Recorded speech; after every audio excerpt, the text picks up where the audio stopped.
ስቆሽሽ ሚያጠራኝ ጎድሏል ብሎ ማይተው እዝነቱን ከማደል ዳይማ ይሰስተው ጌታዬ አላህ Obbiisi asumaanti seennume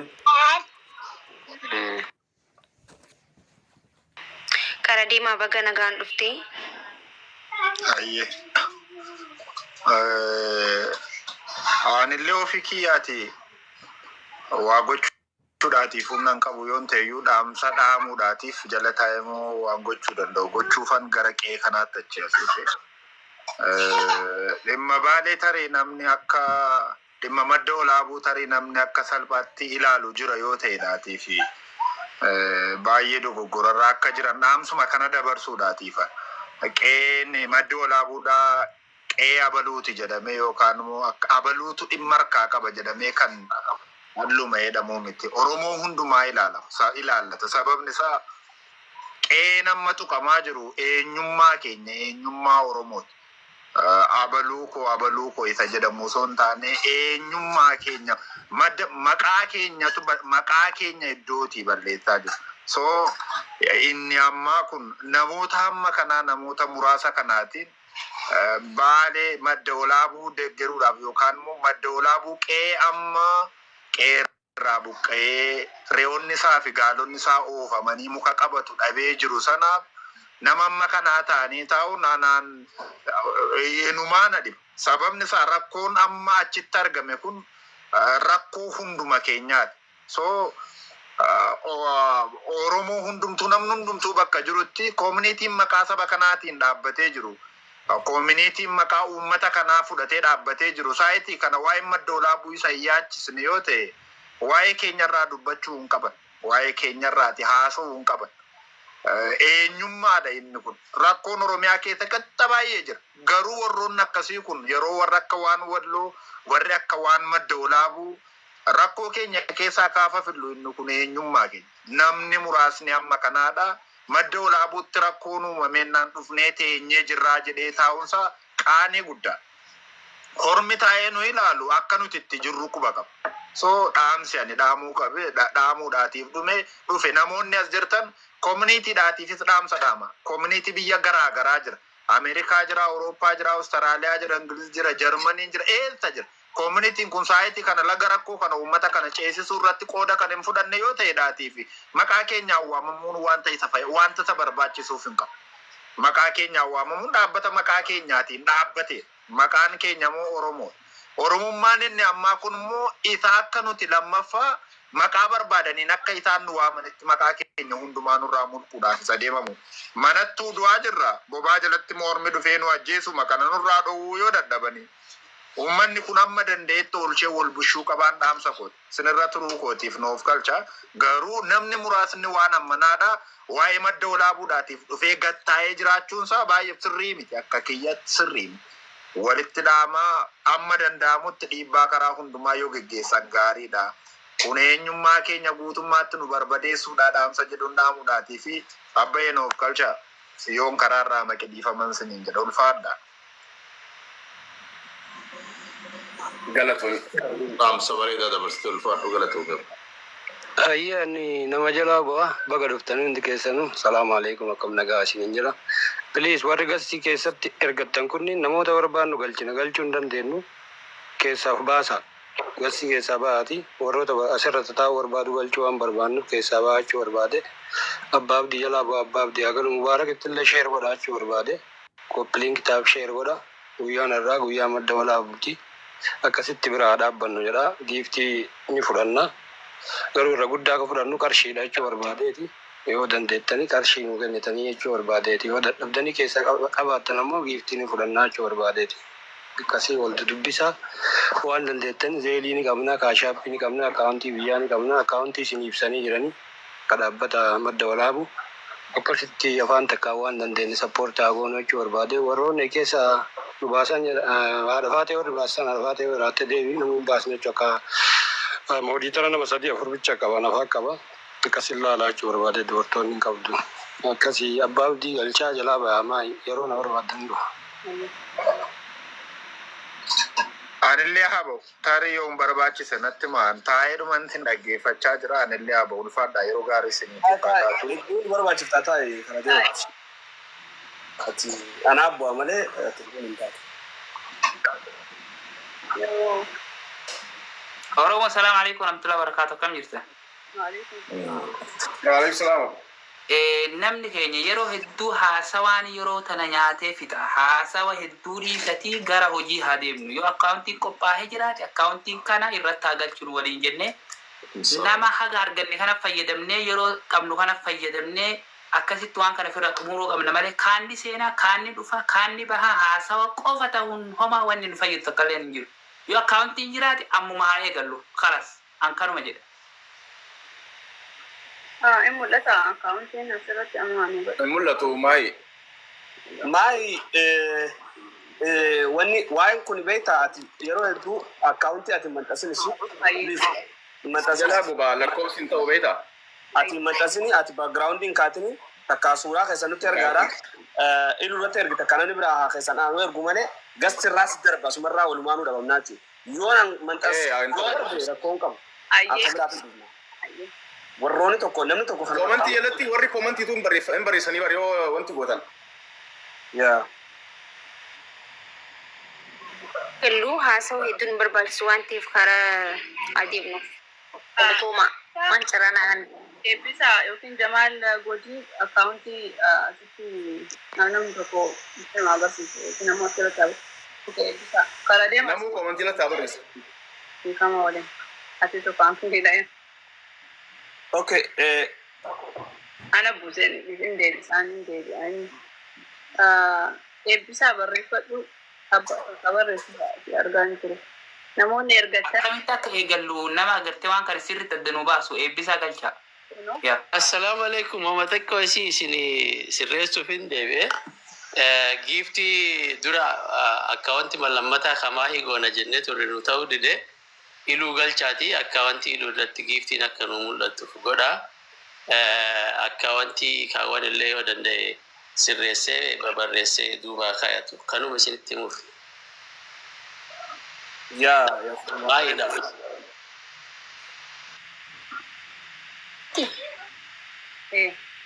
Iluu galchaati iluu irratti eegaltanii giiftii jecha. Galuma ta'eeti bismillahi assalaamu alaikum warahmatullahi wabarakatuh. Namni tokko dabalamaa jira booda nama duubatti deebi'aati babarsiisuu irra osoo akkuma reefi ibsaan abbaa jaalalaa jedhe wookaba moo'ii goggootanii namni kun xiqqoo dabalee yoo san taayimii goonee kanaadhaan akkuma tanaan dura gargaarsi kamiin irratti hojjetamaaru.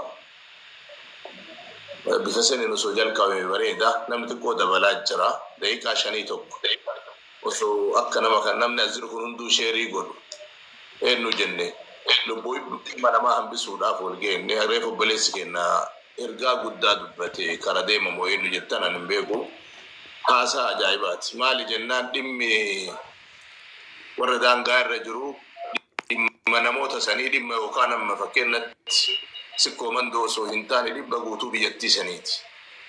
Uummanni sun afoo san taa'ee kaloo ta'uu baate diinni achi seene sun eessallee kaga waan ta'eef kanaaf obboleeyyan kiyya hundi keessanuu mee nama 2,200 jirra namni 2,200 kun mee nama 10 itti sheerii goone daqiiqaa 5 kanaaf obboleeyyan kiyya hundi keessanuu namni ammoo tamataraa wal jalaa gabbu'aa anillee bu'aatuma deebi'aa nama silaa seenuu qabu namni tokkochi bichaan as qabatee osoo hin taane wanni biraa wanni dhaamadhu yoo jiraate ijoollee tiyyata feemesootaatitti yoo namni illee ga'e isin buuse akka nu jalaan banne maali jennaan daawoma rabbiin isinii kenne tanaaf barbaadamtan isin haga geettan uf argaan jirtan haga isin geettan ammoo namni isin argeeti isin waamateera asumarra taa'uun keessan namoonni isin jala jiru dhufee hawaasa san du'a hambisa kanarraa illee sawaaba argattan namni lubbuu takka du'a hambisee jee rabbiin jedha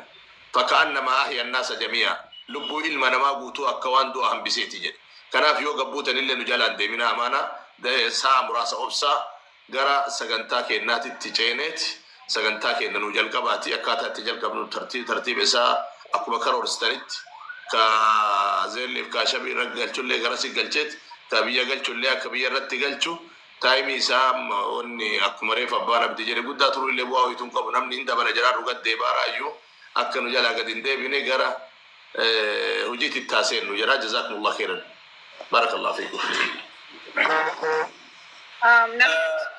mubarak ufay jira joon gole jira ulgal chajara khenya mubarak sama galchani gabbo amahi sana dura gabbo atakka dafati wan yemesoni khota ibsa tay abdina abu ibsa tay mubarak ana bo mubarak asen Abdul Ain. abdi Okay. Koin galchani. Jamal Godi bukan galchi kan na tahu Jamal Godi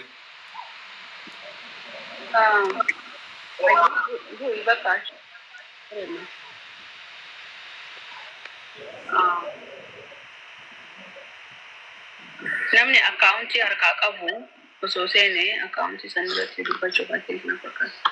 Namni tokko Jamaal Goodiiti. aye bakka sanitti ilu sensa kayoka Elu ergi. Yaantiin kaayee jelluudha. Ijelluu meeshaa isheeti. ay jal kabumwe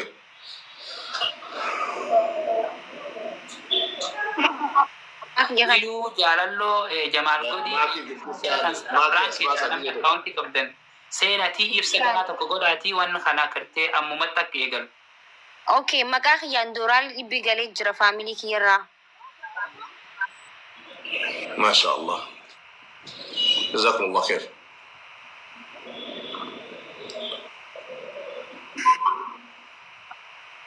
تعدي ابنه خلاص. أتشنا ده برسمي.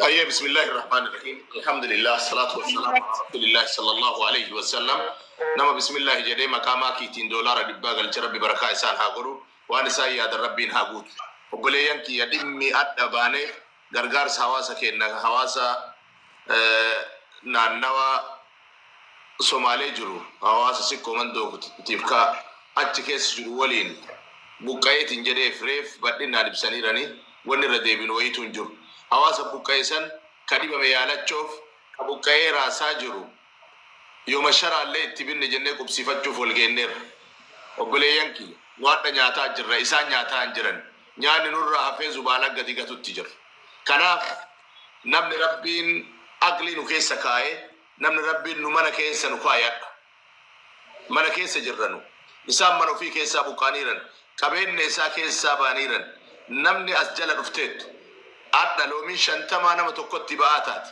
namni hagana waan kijiban qabne waan dhugaa tokko osoo matikaalee ofii waliin qabatee waan san saa kanarraa qabee nu galcheeti hawaas tambiraan nuuba akkuma gaafa tanaan dura gargaarsa kutaa kamiitu naannoo kamii irrattu hirmaataa turtan rabbi jazaa isinii haa deebu waan isiniin jennu hin qabnu anjaarsi du'aayii makadhataaf awwala du'aayiidhaan bane nama maqaamaa kiitiin kenne san rabbi barakaa isa haa godhu haja isa rabbi walitti haa qabuuf gaafa ilmi namaa buqqa'e rabbiin isan buqqisin mee namni rabbiin nan buqqisin jettan ammallee jala kana daftanit hatantamaan hundi keessanuu akka awwala waan akkaataa itti deeman osoo akkaataa itti deemuu qabnu yeroo tokko asliin odoo ibse maali jennaan gastitti nama ol baasaa haasofsiisuun illee yeroo fixaa tokkoffaa namni jala barreessu kun illee hundillee ennullee mitillee mee akka itti deemnu xiqqoo gisee tokko أصلي ودو يبستي جرا جزاك الله خير بارك الله فيكم أنا جزء من الدعاء نوامات ناتي دلقا يسنو برتي يعني أسمع جر يسألنا إلو إرجمه إلو في جمال بودي كيسا نما تقول كشي لا بوا إلو نما تقول نما كيسا أوكي إلو كويس أرجع جرا أوكي أكمل Sagaleen kiyyan jira maay? Jira. Ummata jaalallu irra ergitan maana namanna ergaa eenyu ni ka paybaaliin illee namni ergee jira. Doolaara 400 kabraallee zeel godheera. Doolaara Okay, amma shafasa like zeli rati en rati ergama. Shaapiin illee waa uummata irratti hin ergina warra jaalallu irra ergitanii asirra isinii maxxansa bakkuma kana dhaaba. Gara jaalalloo ergitanii. Illu sagaleen hin dhagama. Injira. Ammallee duraalee dhibbeer seenee jira amma. Sababa. Jamila Umar ergite biiftuun dhibba ergite. Warra yala ergitan asiin teebaalin nama ergee maqaa isaan beekun bakka ergame mul'atu. No maqaa kiyyaan erganne faamilii tiyya namni lameenuu hundi keessanuu galatoomaa jaan warra jala jirtan. Galatooma ulfaadha. Okay, warri kaashaatti gootan eegmee asli. Asli eeg. Jaalallo irra ergitanii zeeliif kaashaatti asirra isinii kenna. Amma jechuudha. Asumatti narratti hin erginaachuu barbaade akkaawuntiin kiyya waan ol guutee fi mangistiin nama ari'uu jalqabe Tiraamp gara biyyaa kana naagalchuu barbaadanii waggaa 3 asirra guurtanii. Innaa jaalalloo dabarsee jiraan jaalalloo asirra isinii kennaa jechuu barbaadeeti. Kana bira jiru isa achi dabarsa.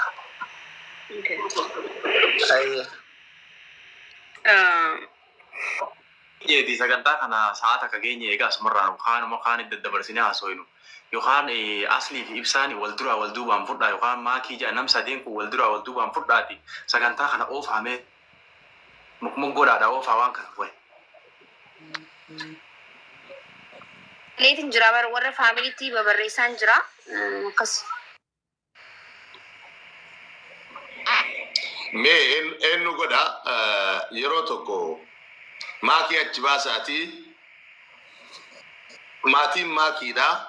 كقرش النية كدولار النية اللي جل كانت تعبرسو أترى نما إبسا باجا لا اللي نما مرات ترى على كسيت بازات أكو تناندر وجات الردوا كسبونيتي إيه إنه تانجره إيه غير قرشي كفتاتي ون جيبتي نما زمان خنا بدي نفكات لين تبصون من لين جرو يوبدا سلالين أباب دي فاتو كراسي تنجا فنا لين جولين إنه ما تيارن أباب دي barra maanta wanni leencaaf maarrimaarri sun faashina san kutee jira leencaaf waan kana son taane wanti nu barbaannu akkaawuntii san irratti namu waan danda'u erguudha malee giftii nama hojii hin qabdu. Silkii keessaan dhufeeti akkaawuntiin Ameerikaa deebi'e. Biraa dabarsaa. Naa biraachi dabarsaa hagama sa'aatiin akka dhumanne bijalaa. إبسا أبا جالا لا دبرسا جزاكم الله خير بارك الله فيكم. أنا الراجل قدن شيخ وان بر أما ويتو كونفيس تيبر أما أنتنا إلو في جاللو يدوتي أكاسم مو أكاونتين تو كدر كما كاستاو نمني جرجرو فان نمني دان تاك زي أتشين أرغون دان دين يخا جيفت